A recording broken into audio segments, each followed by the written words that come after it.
En chemin vers Agra, visite du site de Fatehpur Sikri, n'ayant survécu que 16 ans. Il est surtout célèbre par sa mosquée, avec sa porte d'entrée la plus haute au monde. Comme bien d'autres sites en Inde, il est sous protection de l'UNESCO depuis 1986. Construite par l'empereur moghol Akbar Ier, la localité demeure très bien conservée, bien qu'abandonnée en 1584. C'est un témoignage important et remarquable de l'architecture indienne du XVIe siècle. Elle est construite sur un plateau rocheux rectangulaire de 3,5 fois 1,5 km, en partie entouré d'une muraille. Seule la ville haute demeure aujourd'hui.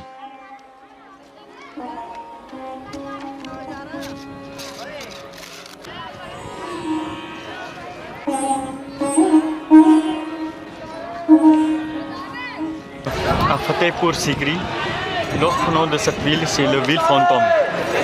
C'est la ville qui existait pendant la période de la reine d'Akbar, troisième empereur moghol.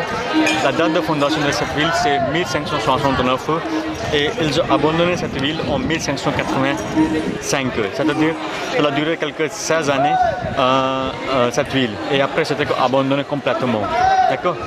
Et Sikri, c'est le nom de village et Fatehpur, ça veut dire la ville de la victoire. Okay? Comme en 1602, Akbar, il avait envoyé une armée pour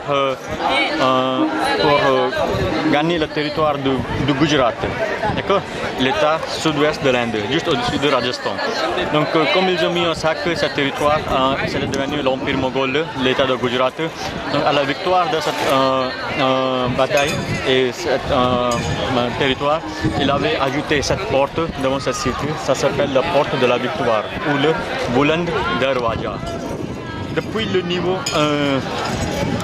de sol, l'auteur de cette porte c'est 53 mètres. Et c'est considéré, cette portail, c'est la plus grande portail du monde. Okay? On appelle le Dargah de Shalim Chisti. Shalim Chisti, c'était un ascète musulman, un ermite musulman qui habitait à cet endroit sur une colline.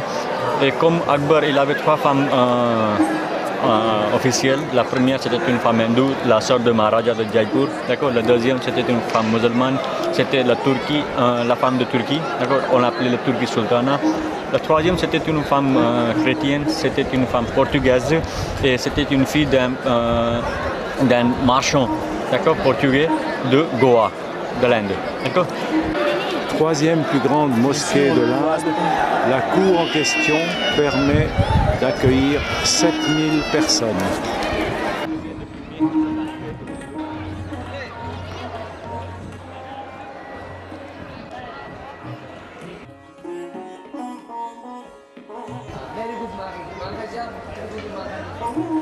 La trame des moucharabiers est si fine que l'on voit vers l'extérieur presque comme à travers une vitre, mais ceux qui sont en dehors ne vous voient pas.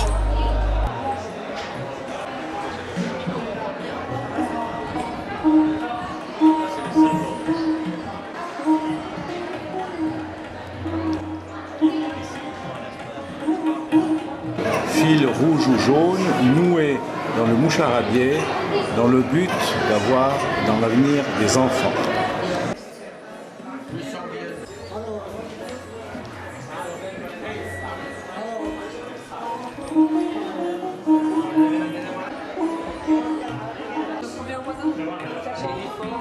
Le site est en bon état de conservation grâce à d'importants travaux de restauration entrepris par les Britanniques avant l'indépendance de l'Inde.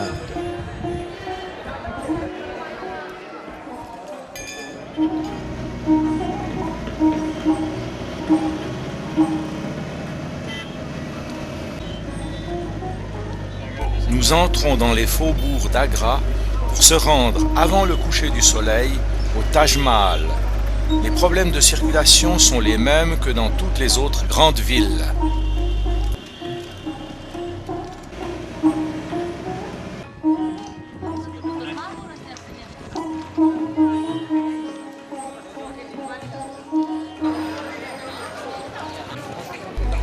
Pour entrer dans l'enceinte du Taj Mahal, il faut de la patience. On fait la queue, les femmes d'un côté, les hommes de l'autre.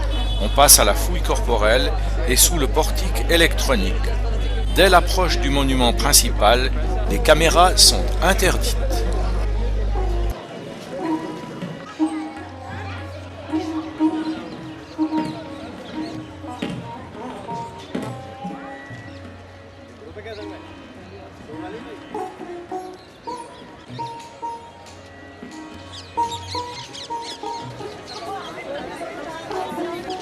Le Taj Mahal, qualifié de rêve de marbre, est situé sur la rivière Yamuna, à 3 km d'Agra. C'est le plus beau monument au monde, édifié à la mémoire de l'impératrice Arjuman Banu Begum. À sa mort, son époux, Noor Jahan, très épris d'elle, fit construire ce mausolée. Les matériaux utilisés sont le marbre blanc, le marbre jaune ou noir, le grès rouge. Les travaux durèrent de 1631 à 1648 avec 20 000 ouvriers et 5 ans de plus pour les bâtiments annexes. La perfection de l'édifice est due à la symétrie de ses 4 faces, fusion parfaite des architectures indiennes et persanes. Les caméras étant interdites sur le site, quelques photos complètent ce film.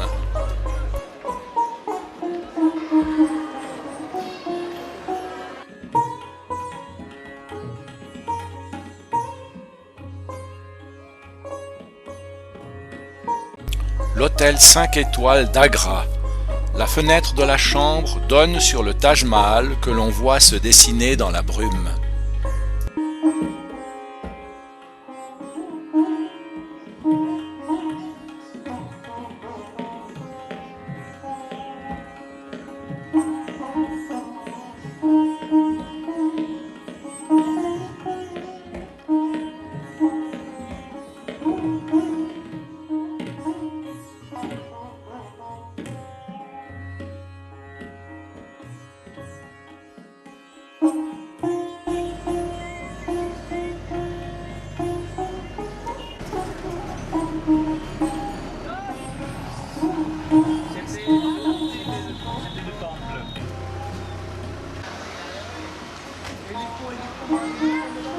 En route pour le tombeau d'Itmad Oud Daula.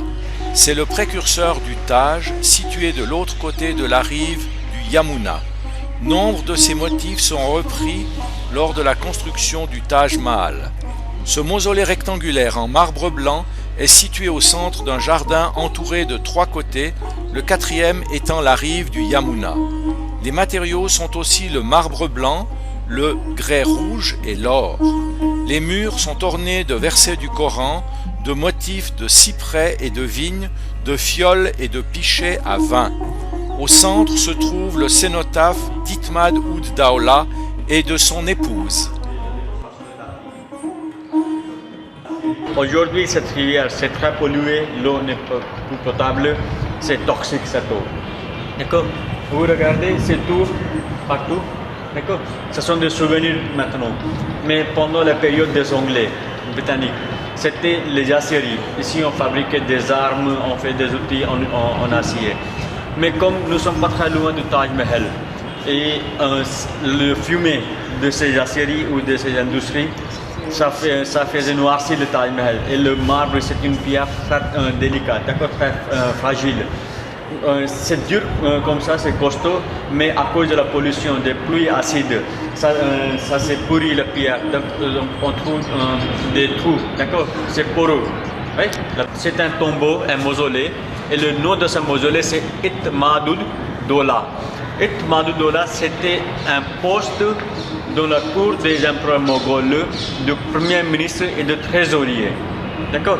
Donc, le 4e empereur moghol, fils d'Akbar, qui s'appelle Jahangir, il a régné pendant 1606 à 1628, mais comme il n'était pas très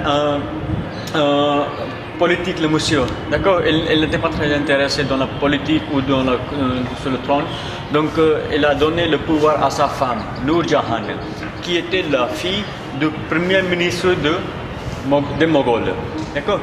Donc la Nourjahn, elle est devenue l'impératrice et c'est la seule femme dans l'histoire des Moghols, dans la famille des Moghols, qui était là, qui a régné, d'accord, pour une période de 20 ans, là, l'Inde.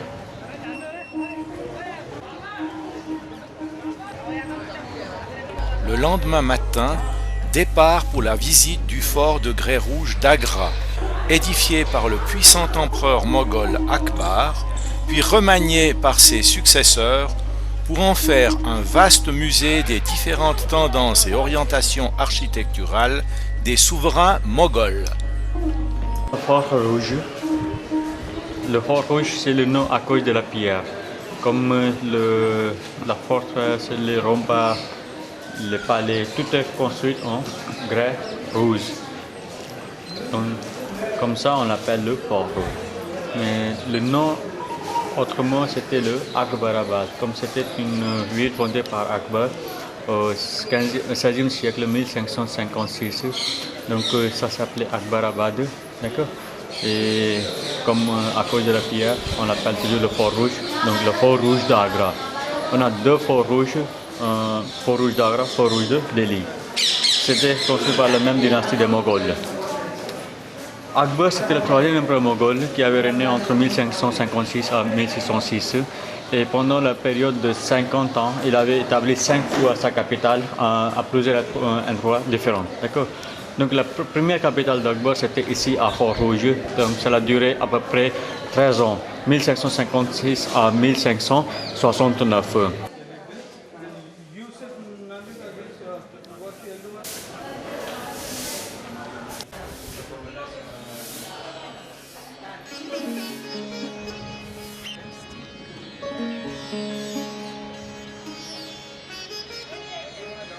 Le fort occupe un demi-disque de 38 hectares avec double rempart ponctué de bastions circulaires.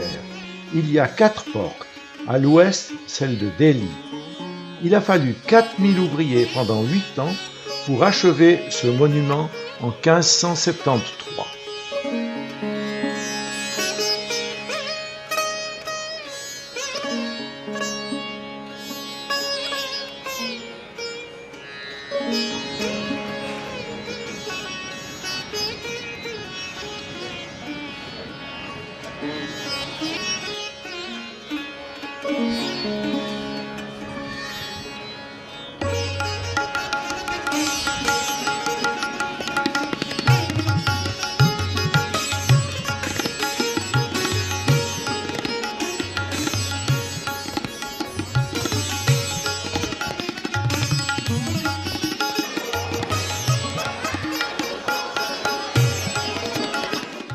Le site est un précieux témoignage de l'architecture indienne.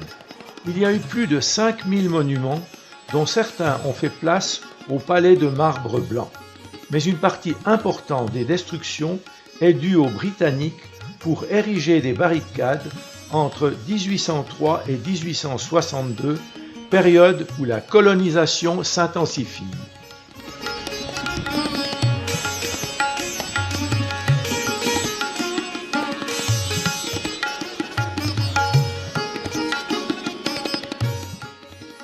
Cette puissante forteresse de grès rouge enserre dans ses murs longs de 2,5 km la ville impériale des souverains moghols.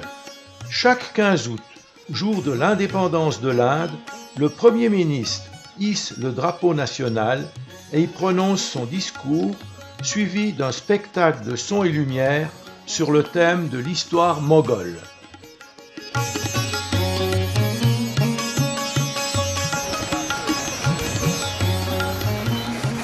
Jour de marcher dans un village sur la route de Delhi. Des bottes auraient mieux convenu que les baskets.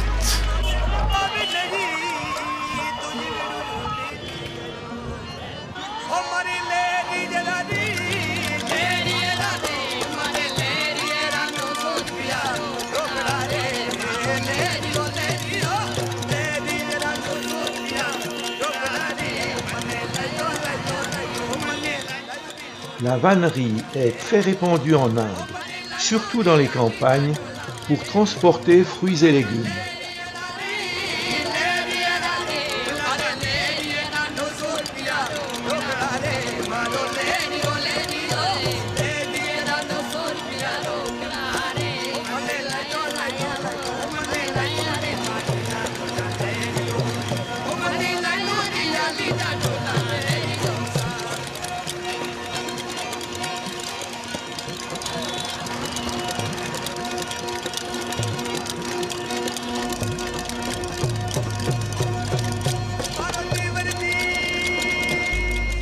Sikandra figure parmi les plus beaux monuments moghols. Il se trouve à 7 km d'Agra sur la route de Delhi. L'empereur Akbar aurait choisi lui-même ce lieu pour sa sépulture et débuta les travaux en 1602. Le mausolée est édifié au centre d'un grand jardin de 60 hectares, entouré d'un mur de 7 mètres de hauteur avec 4 portes.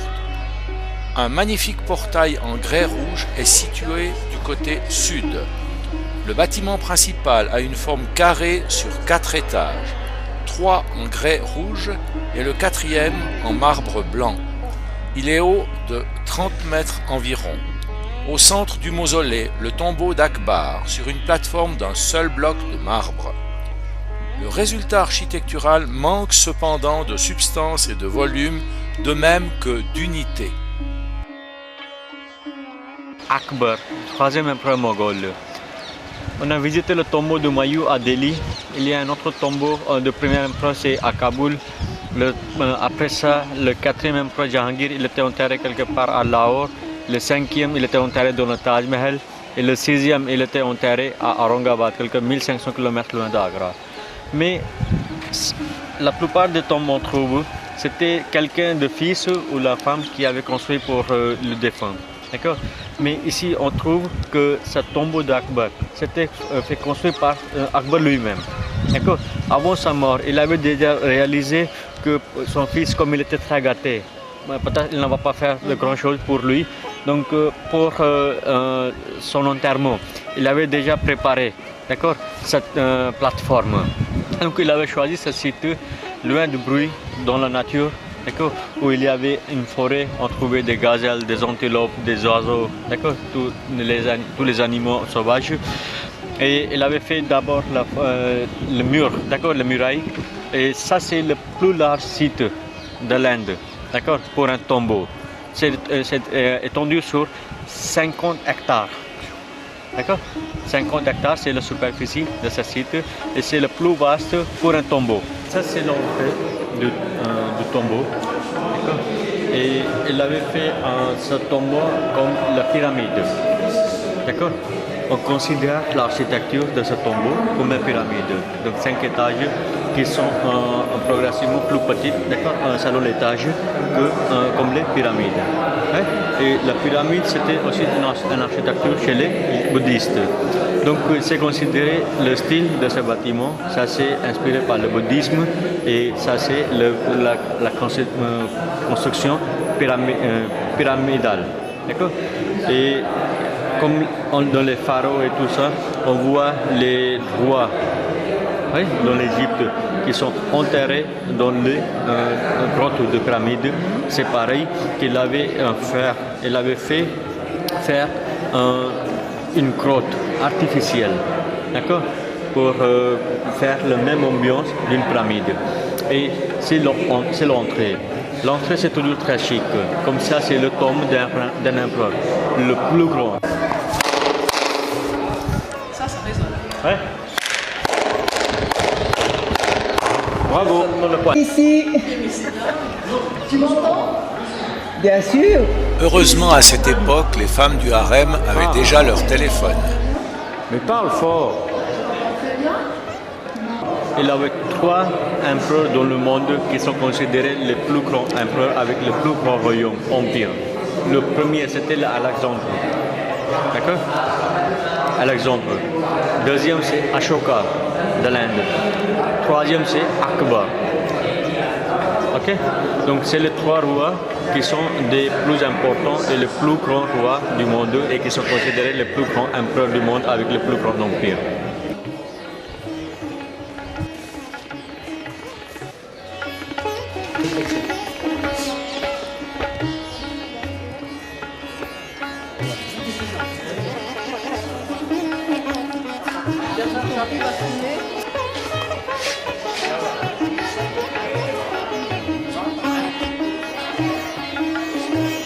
Dorénavant, Madeleine va embrasser la profession d'aide vétérinaire.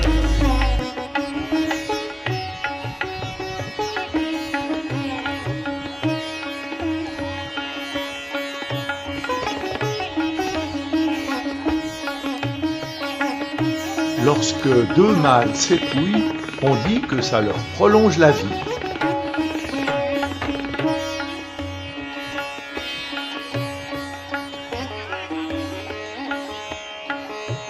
En tous les cas, le travail est bien fait.